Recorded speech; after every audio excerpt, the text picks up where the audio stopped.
I don't know what you guys been up to the last month, but part of my time was spent on trying to qualify for Players Cup. So, you know what? Let's try and take a look at who actually qualified for this Players Cup, shall we?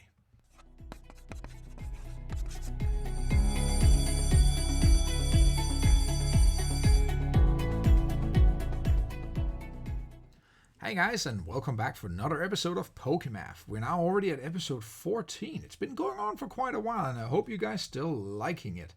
And today we're going to be taking a look at who qualify for Players Cup 2. As you all might know, the qualification period just ended, so now it'll be fun to take a look at who made it, what countries made it, and how well did everybody actually do. But before we get there, I'd like to say that this episode is sponsored by Card Market, and well, if you're looking for a place to buy some of your singles online, that is one of the best places you can go. As a European platform, it's very nice for you to obtain different languages for cards, well, in Europe especially. Like I use it for getting all my full arts in different languages because I have this obsession with getting different full art cards in, well, all kinds of languages. And definitely this is the place that's been a big source of my, well, cards. So I hope you guys will like it. Please take a look at it. And you know what? With that said, let's get on to the episode. So, well, today we're going to talk about who qualify for Players Cup 2. And you know what? I made it. I actually made it in. Like I said in my previous video, as long as I just made the target of 71, 76 points in my own guesstimate, or estimate, was 76 points based on a little more than 2,000 players. We were, as you will see shortly, around 1,300 in Europe, so the cut should actually be a bit lower. My estimate for 1,028 was actually about 71 point. The final cut ended up being at 70, but we're going to look at a little more like that later. But as you can see, I made a 201st spot, so with 77 points, I made it. It's not a super performance, but I made it. And that's what matters here in this case, right? So now at least I get to try out for the next round of the Players' Cup. So, to go over, what are we actually looking at here? We're looking at who qualified and what countries did the best. And what I mean by the best, well, you will see as we go on. And sadly for people outside Europe, well, it's still relevant to you, I'm going to talk about, but the main focus will be on Europe. So, sorry for all the US people and South American people, Oceania people. You will still be discussed in this episode, but main focus will be on Europe. So, let's see first what was the cutoff actually. And I've put up a lineup here so you can see here for the different areas that, well, Europe have 70, US and Canada much higher at 89 points, and Latin America and Caribbean was at 71 points, and Oceania, well, 16 points.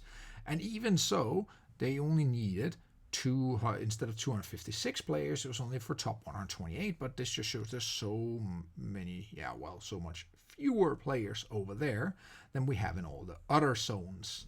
And that might actually come up like asking, what about tiebreakers? You're right, Slowpoke. Let's look at how does these tiebreakers work, because I don't know about for other zones, but especially for Europe, we have people who are so-called on the bubble, right? So we have people who did not make it because apparently the tiebreaker was worse. Or at least that's what Pokemon tells us, right? So how does it work here? So I took this from the FAQ and I thought it would be nice to give to you guys.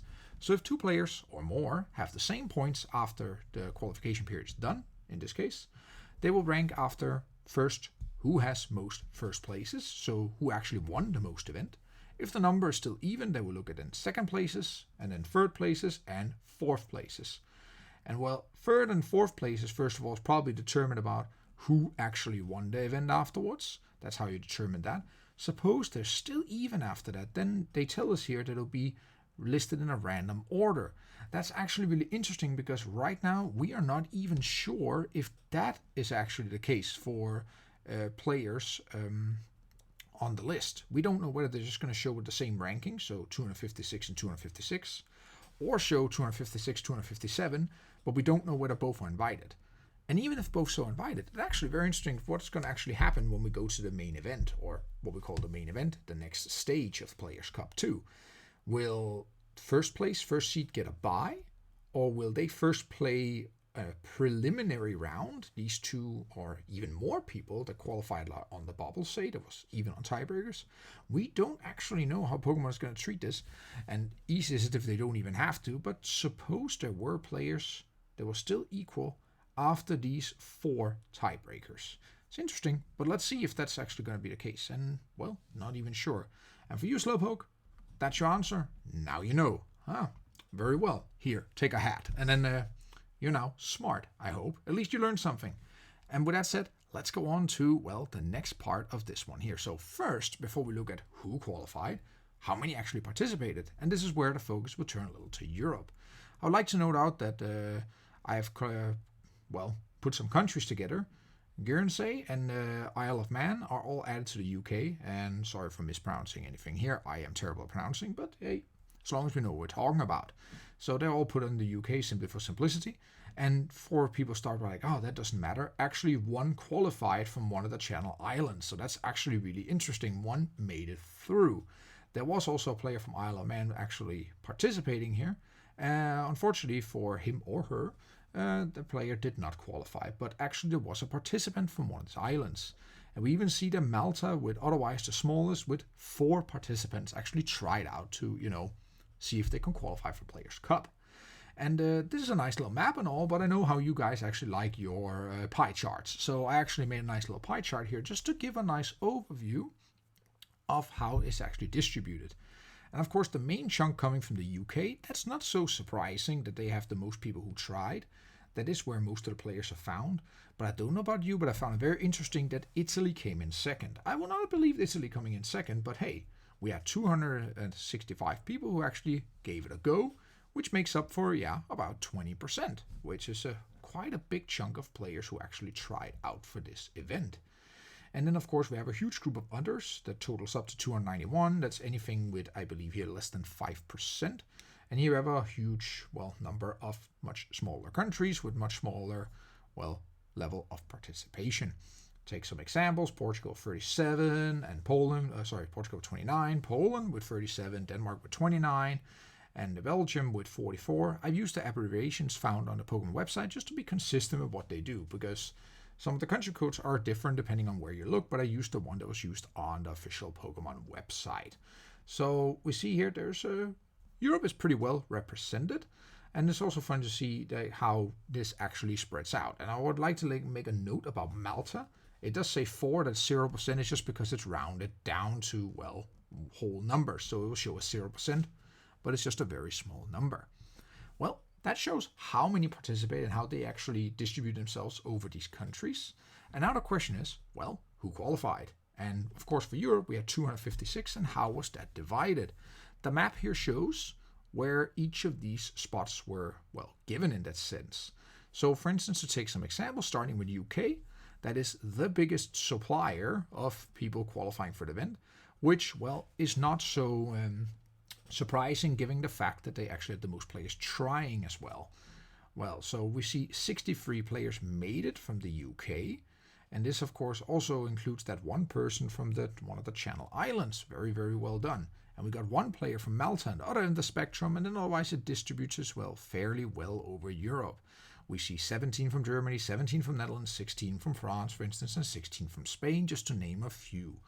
But all the countries that have a color here are also countries that, got qualification spots, and all the gray have none or did not participate here. We have still a lot of countries in Europe that's not even considered here for this event. And just like with the number of people who participated, we also, of course, have a little pie chart for you guys here, because I know how much you like them pie charts.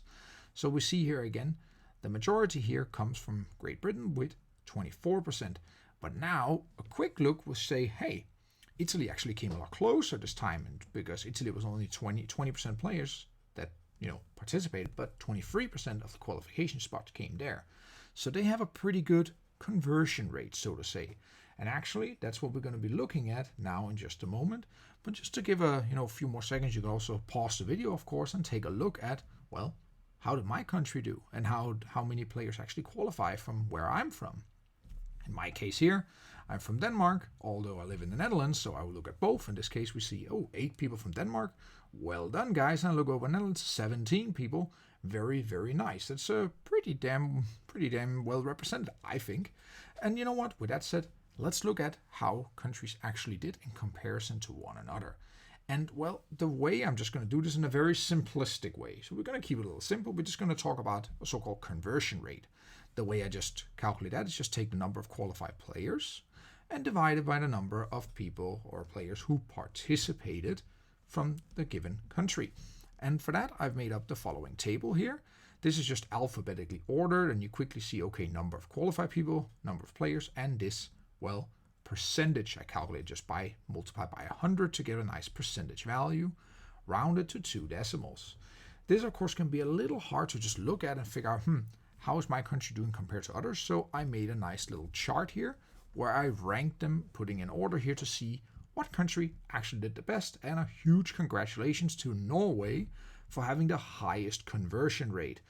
Well, we all know who resides in Norway, and he, of course, is qualified, along with a lot of others very good players from Norway. So I'm very interested to see how they're going to hold up in the next phase.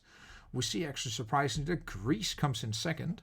And we look at the chart here, how many qualification spots did Greece actually take, and they got here a total of 5 out of 12. And also because the numbers are lower, of course, but still 5 players out of 12. That's still a very good conversion rate. And all the way in other end of the spectrum, we see Czech Republic and Sweden take the lower spots with a conversion rate of, quote, quote, only 13.04%. I, of course, also took the liberty to calculate the average conversion rate. So given just an average value, if you try to qualify for Players' Cup, roughly 23.12%, or just roughly somewhere between 1/4 and 1/5 qualify for the Players' Cup, which is, well, it's pretty reasonable, actually. It's not that low, or not that high either. Well, it's not that low. Let's take it from that stand. And which shows that, hey, it's actually a pretty decent shot at making it if you took your shot, so to speak. So it's quite nice to see, and quite interesting to see as well, that a country like UK with most players and also most qualification spots had a seemingly low conversion rate, but of course more players also means that, well, they need more players to qualify as well in order to keep up a good conversion rate. But as already indicated here, Italy did, for instance, a bit better with a conversion rate of 21.89%, at least relatively to the UK. And well, then the question begs now, what actually happens next? So what's up next? The qualification period is over. We had 256 players advancing from the October leaderboards. Of course, with Oceania, quote, only 128, because it's much smaller, first of all. And even so, 128, their cup was also significantly lower than any other areas we saw. What happens now? They'll be seeded into a double elimination bracket. And I actually might take this up in a future video about how this double elimination format tournaments actually work. But in a simplistic way here, it means simply that the first seed will first, in the first round, play the 256th seed. Number 2 will play the 255th seed. Number 3 will play the 254th seed, and so forth. And then, of course, it will be you have to lose twice and you're out. Then that's essentially how it works. You all start in the winner's bracket. If you lose one, you are demoted down to the loser's bracket. And if you lose in the loser's bracket, you are out. That's the simplest way to put double elimination, but there's a lot more fun math behind it, which I would like to investigate in a future video. Why am I saying it's seeded, by the way? Where am I getting this from? Well, I'm just basing on what happened in the first Players' Cup, and it's very likely they follow that again, because why not? I don't see why they shouldn't. So that's what I deem likely to happen. The question is just, how are they going to actually treat if people don't show up? Last time they just dropped out, and a lot of people randomly, well, if your opponent was missing, you just got a bye. There was a lot of discussion whether these buys should just be moved up such that higher ranked players would get the buys. I don't know about that. It seems fair in that sense. I wouldn't be opposed to it. I also wouldn't be super much for it. Actually, if they do it, it's fine by me. I could see why people with a higher ranking would deserve it. So you're not going to hear me complain about it. I'm just saying they might do something differently about it this time.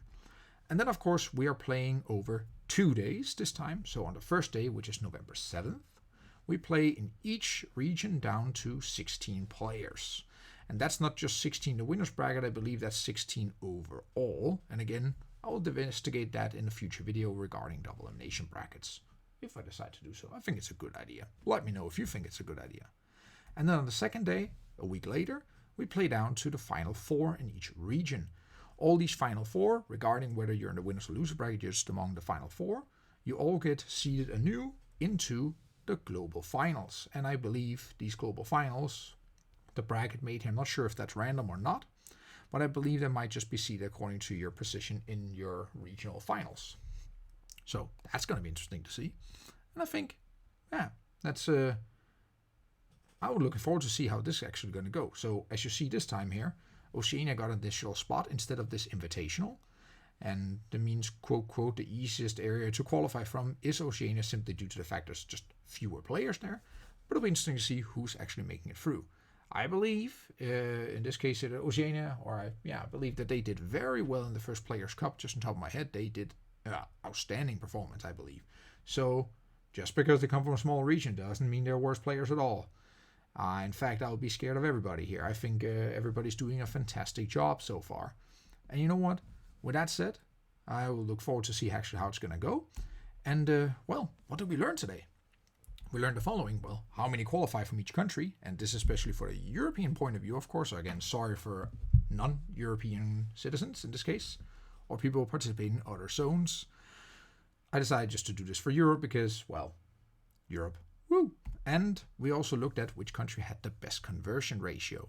So we just see, okay, who did the best? And, well, it turned out that Norway came out on top in terms of, well, how many qualified for each player that played. So again, well done, guys. And you know what? I'm looking forward to the Players' Cup. I hope you are. Let me know what you think. And with that said, until next time, have a good day and good luck. Hey guys, thanks for watching today's episode. I hope you liked it, and I hope you also learned a few things about, well, who qualified and what countries did better than others.